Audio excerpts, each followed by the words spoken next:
एक अकेली कुंवारी लड़की, एक रहस्यमयी कुत्ता। लेकिन यह कोई साधारण जानवर नहीं था। उसकी आंखों में एक अजीब सा आकर्षण था, जैसे वह उसकी आत्मा को देख रहा हो। पहली बार जब उसने उसे छुआ, तो एक अनोखी गर्माहट उसके शरीर में दौड़ गई। हर रात वह उसके करीब आता, उसकी रक्षा करता, उसकी तन्हाई को बांटता। लेकिन एक रात जब चांदनी मध्यम थी, उसने स्वप्न में देखा कि वह कुत्ता नहीं, बल्कि एक राजकुमार है, जो सदियों से केवल उसी के स्पर्श की प्रतीक्षा कर रहा था। क्या यह सिर्फ एक सपना था, या फिर प्रेम की एक अनकही दास्तान? ये कहानी सुनने के बाद शायद आप प्रेम की सच्चाई पर फिर से सोचने पर मजबूर हो जाए। सदियों पहले देवताओं और अर्षियों के आशीर्वाद से स्थापित एक प्राचीन राज्य था, सूर्यगढ़। यहाँ के राजा समर प्रताप अपनी वीरता और न्यायप्रियता के लिए प्रसिद्ध थे। लेकिन उनके छोटे पुत्र राजकुमार आदित्य का जीवन प्रेम और श्राप की कहानी बनकर रह गया। राजकुमार आदित्य साहसी और सुंदर था। वह केवल एक योद्धा नहीं, बल्कि प्रकृति से गहराई से जुड़ा व्यक्ति था। उसे जंगलों, पशु पक्षियों और प्रकृति की हर चीज से लगाव था। लेकिन उसकी किस्मत में प्रेम से अधिक पीड़ा लिखी थी। एक दिन जब आदित्य शिकार पर निकला, उसने जंगल में एक रहस्यमयी स्त्री को देखा। उसकी आंखें गहरी, स्वर मोहक और रूप अद्भुत था। वह एक मायाविनी थी, जिसका नाम तनिष्का था। उसने आदित्य की सुंदरता पर मोहित होकर उसे अपने साथ आने का प्रस्ताव दिया। आदित्य ने उसका प्रस्ताव ठुकरा दिया। अपने अपमान से क्रोधित मायाविनी ने उसे श्राप दिया, तुम्हारा मान सम्मान और रूप छिन जाएगा। तुम तब तक इस श्राप से मुक्त नहीं होगे, जब तक सच्चा प्रेम तुम्हें स्वीकार नहीं कर लेता। देखते ही देखते आदित्य एक काले कुत्ते में बदल गया। शताब्दियों बाद एक छोटे से गांव में सिया नाम की एक लड़की रहती थी। उसकी माँ बचपन में ही चल बसी थी, और पिता भी एक दुर्घटना में मारे गए थे। गांव वाले उसे मनहूस मानते थे, इसलिए उसे हमेशा तिरस्कार सहना पड़ता था। लेकिन सिया को इससे फर्क नहीं पड़ता था, क्योंकि प्रकृति और पशु ही उसके सच्चे साथी थे। एक दिन सिया को जंगल में एक काला कुत्ता मिला, जिसकी आंखें आम कुत्तों जैसी नहीं थीं, बल्कि किसी गहरे रहस्य से भरी हुई थीं। सिया ने उसे वीर नाम दिया और उसे अपने साथ ले आई। वीर हमेशा उसकी रक्षा करता और गांव वालों से दूर रखता। गांव में एक दिन मेला लगा। सिया भी वहां गई, लेकिन लौटते समय कुछ बदमाशों ने उसे घेर लिया। जब वे उस पर हमला करने वाले थे, तभी वीर झाड़ियों से कूदकर उनके ऊपर टूट पड़ा। बदमाशों ने कभी किसी कुत्ते को इतनी ताकत और क्रोध में नहीं देखा था। उसकी आंखें जल रही थीं, जैसे वह कोई साधारण पशु न होकर कोई दिव्य शक्ति हो। डरी हुई सिया ने वीर को गले लगा लिया और रो पड़ी। उस रात जब वह सोई, तो उसने सपना देखा। एक सुंदर राजकुमार गहरे जंगल में कैद है, और वही उसे मुक्त कर सकती है। जब सिया जागी, तो उसे कुछ अलग महसूस हुआ, लेकिन वह इस संकेत को समझ नहीं सकी। कुछ महीनों बाद सिया ने महसूस किया कि उसके शरीर में परिवर्तन हो रहा है। धीरे धीरे उसकी तबीयत बिगड़ने लगी। गांव वालों को जब इसका पता चला, तो उन्होंने उसे डायन कहना शुरू कर दिया। वे इसे श्राप या किसी आत्मा का प्रभाव मानने लगे। जब सिया का प्रसव का समय आया, तो गांव वालों ने उसे बहिष्कृत कर दिया। कोई उसकी सहायता के लिए तैयार नहीं था। सिया ने जंगल की शरण ली और वहीं उसने एक पुत्र को जन्म दिया। जैसे ही बच्चा जन्मा, जंगल में एक विचित्र ऊर्जा फैल गई। हवाएं तेज हो गईं और वातावरण बदलने लगा।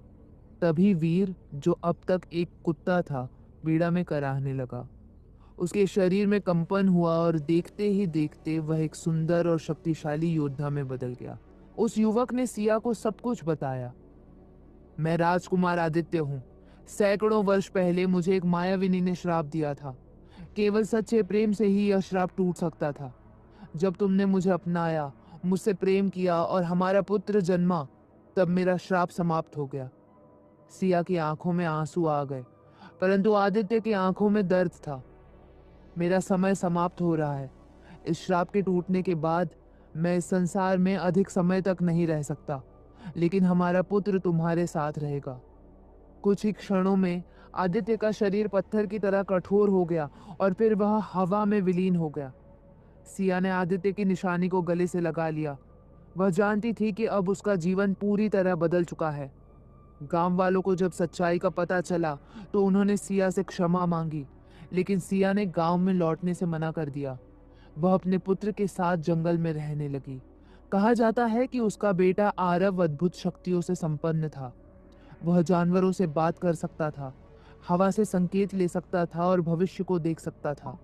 कई वर्षों बाद जब आरव 9 वर्ष का हुआ तो जंगल में अजीब घटनाएं होने लगी। पशु अचानक आक्रामक हो गए और सिया के चारों ओर अजीब परछाइयां घूमने लगी। आरव को बार बार अजीब सपने आने लगे, जिनमें एक स्त्री काले वस्त्रों में उसे बुला रही थी। फिर एक रात आसमान में बिजली कड़कने लगी और हवा में मायाविनी तनिष्का की ठंडी हंसी गूंज उठी। तुम्हारा पुत्र अब मेरा है सिया। मायाविनी जंगल में प्रकट हुई। उसकी आंखों में वही अंधकार था जिसने आदित्य को श्राप दिया था। उसने आरव की ओर हाथ बढ़ाया, लेकिन तभी सिया ने अपने बेटे को कसकर गले लगा लिया। नहीं, मैं तुम्हें अपने परिवार को फिर से तोड़ने नहीं दूंगी। तभी जंगल में हवाएं तेज हो गई, पेड़ झुकने लगे और आरव की आंखों में वही रोशनी चमकने लगी जो कभी उसके पिता आदित्य की आंखों में थी।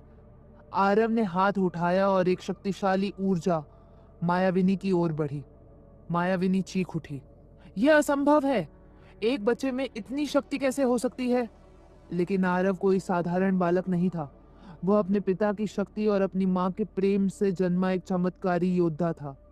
उसने मायाविनी से भीषण युद्ध किया। जंगल हिल उठा, पक्षी भयभीत होकर उड़ गए और बिजली कौंधने लगी। अंततः आरव ने अपनी ऊर्जा से मायाविनी को भस्म कर दिया। वह चीखते हुए धुएं में बदल गई और हमेशा के लिए नष्ट हो गई। आरव ने सिया की ओर देखा और मुस्कुराया। अब कोई श्राप हमें नहीं तोड़ सकता माँ। आरव को अब अपने वास्तविक उद्देश्य का एहसास हो चुका था। वह केवल एक बालक नहीं था, बल्कि एक नए युग की शुरुआत था। सिया उसे सूर्यगढ़ ले गई, जहां आरव को उसका वास्तविक अधिकार मिला। वह राजकुमार आदित्य का पुत्र और राज्य का भविष्य था। आरव ने अपने पिता की विरासत को संभालते हुए एक नए युग की स्थापना की। अमर प्रेम और शक्ति की यह कहानी सिया, आदित्य और आरव की कथा एक यादगार गाथा बन गई।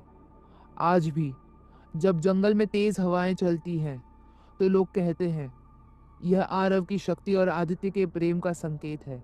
अगर आपको हमारा वीडियो पसंद आया हो तो कृपया इसे लाइक करें, अपने दोस्तों और परिवार के साथ शेयर करें और हमारे चैनल को सब्सक्राइब करना न भूलें। आपका एक लाइक हमें और बेहतरीन कंटेंट बनाने के लिए प्रेरित करता है। साथ ही बेल आइकन दबाएं ताकि आपको हमारे नए वीडियो की नोटिफिकेशन सबसे पहले मिले। आपके सपोर्ट से ही हमारा चैनल आगे बढ़ता है, तो हमें कमेंट में बताएं कि आपको वीडियो कैसा लगा और अगला वीडियो किस टॉपिक पर देखना चाहते हैं। आपका सहयोग हमारे लिए बहुत महत्वपूर्ण है, इसलिए हमारे चैनल से जुड़े रहें और हमारे सफ़र का हिस्सा बने। धन्यवाद।